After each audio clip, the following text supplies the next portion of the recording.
Welcome students.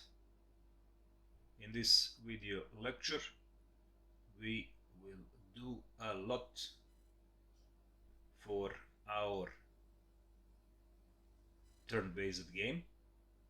So let's start. First you need to correct your texture button with the resource.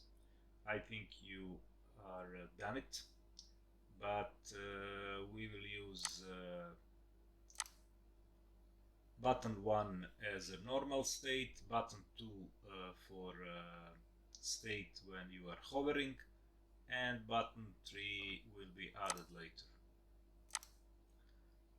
We need to have this label for a period, and after we click button, so go to node on preset, please create one signal. You know how to do it.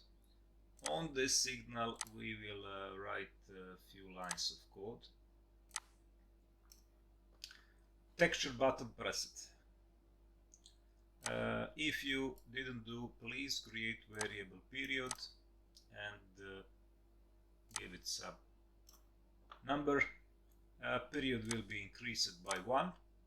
And period label. What is period label? You can keep your nodes with default names, or you can change name. If you change any name of any node, do it in the beginning before you start coding, just to save you some time. So in this period label we will just add some code. Set text period plus str from the period. This means whenever you click on the button, period time will be increased. So you click on the button, period is increased. This is okay. The second thing, we will add action points. Action points. This can be created like variable action points. Action points. Action points can be 2 points initially, and you spend this point with any kind of action. So you need to add another label. This label need to be, oh my goodness, this label will can be called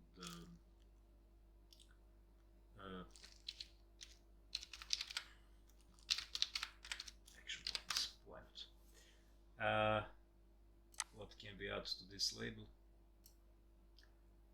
This label, where is this label? This label is in some good place, so put it somewhere here. Action point. Action points. Initial value is 2. Alignment vertical, alignment center. Go to team. We are doing this way. So we first create new team, and then in this new team we are adding custom font. Adding default font. So team default font. Don't forget this.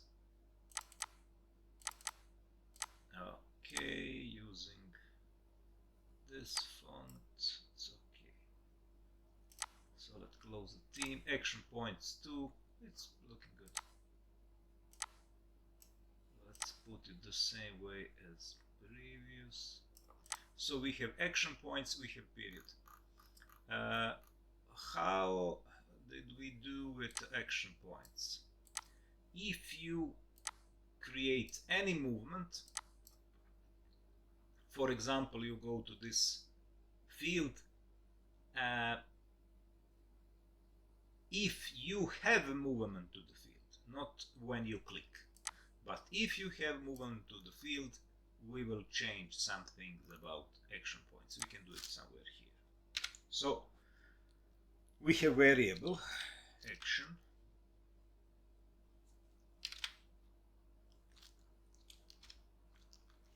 points. Did we have variable action points?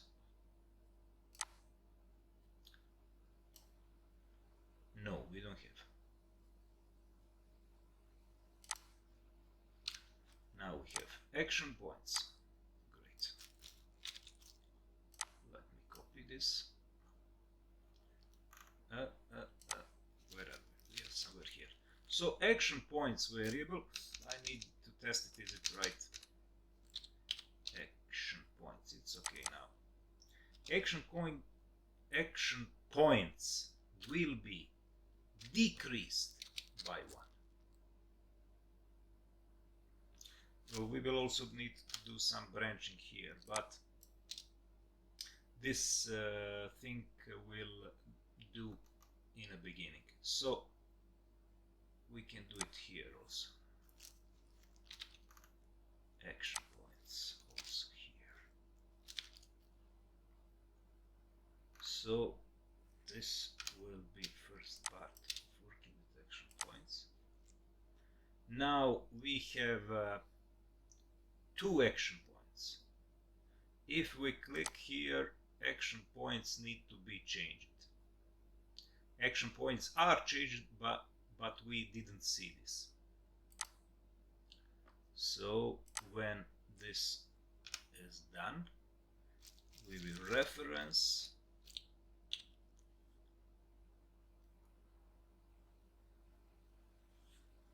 now we will reference with action points. This is problem when you use same labeling. So here is difference only in a capital letter. So my suggestion will be to change something, like action P, for example, just to know the difference in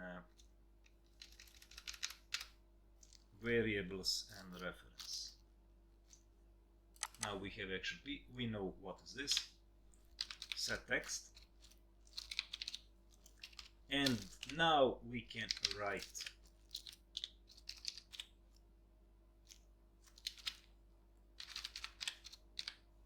this, and you know the drill, str from this variable action points.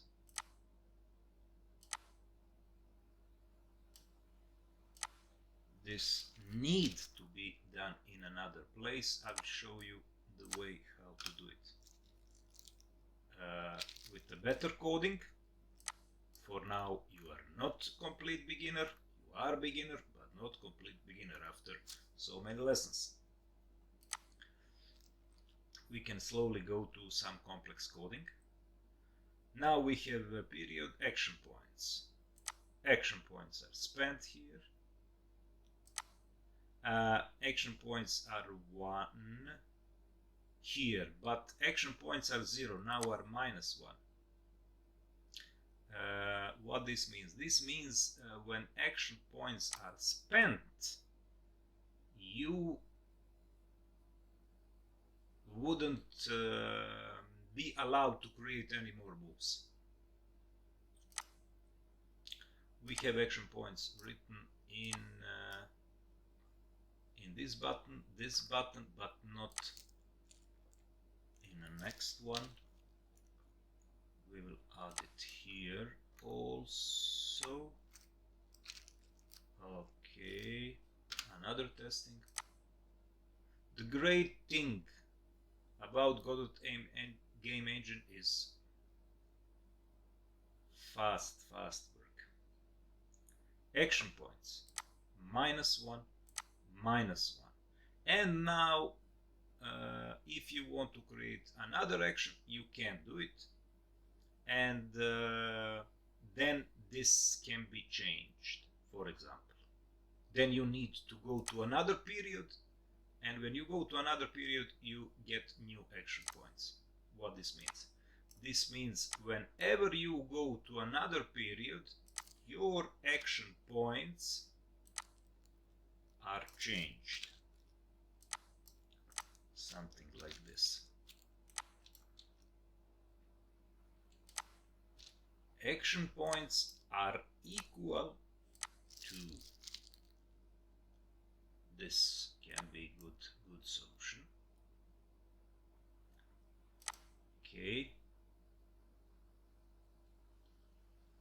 So we have period 1, action points 2, we move, action points 1, action points 0. Now we need to do some conditional branching, so no more moves. And if you go next turn, period 2, you will get another action point for another 2 moves.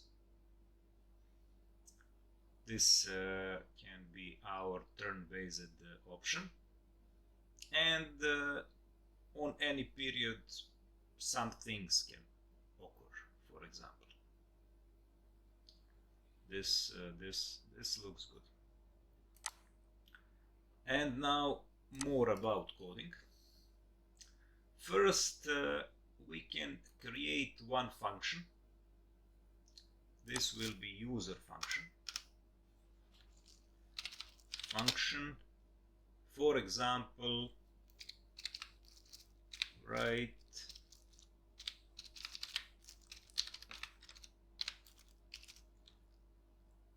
action points, and this function will write this action points. I think this is a good idea. What we need to do, we will only change this.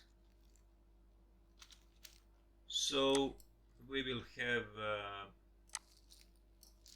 calling for a function here, and in the beginning this function will only write some things. Write action points also here. So you will learn how to create custom function. Another testing. Let me see, is this okay? So action points 1. Great. So we have calling of function and change. Here, calling of function and change. This is okay.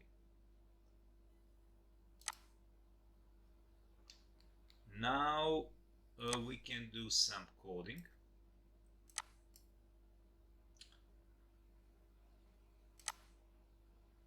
And this coding will be here somewhere in a button pressed. So any action here can be allowed, any action can be allowed only if any action. So this will be a lot of change here.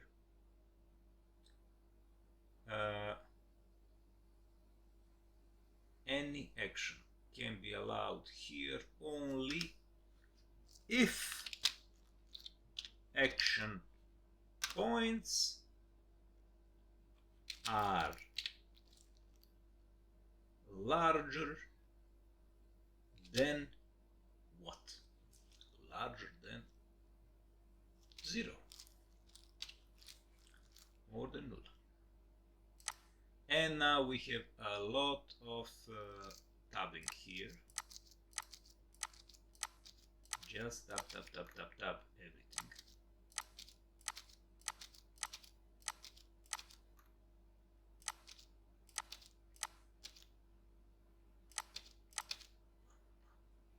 So only if action points are more than 0, then you will get action here. Let me test this. Action points are 2. You can go here. Action points are 1. You can go here. Action points are 0. You can't go there. So you need to go to another period, and then you can use your action points. this can be good idea for a gameplay. Thank you for your attention, and we will see in the next lecture. Goodbye.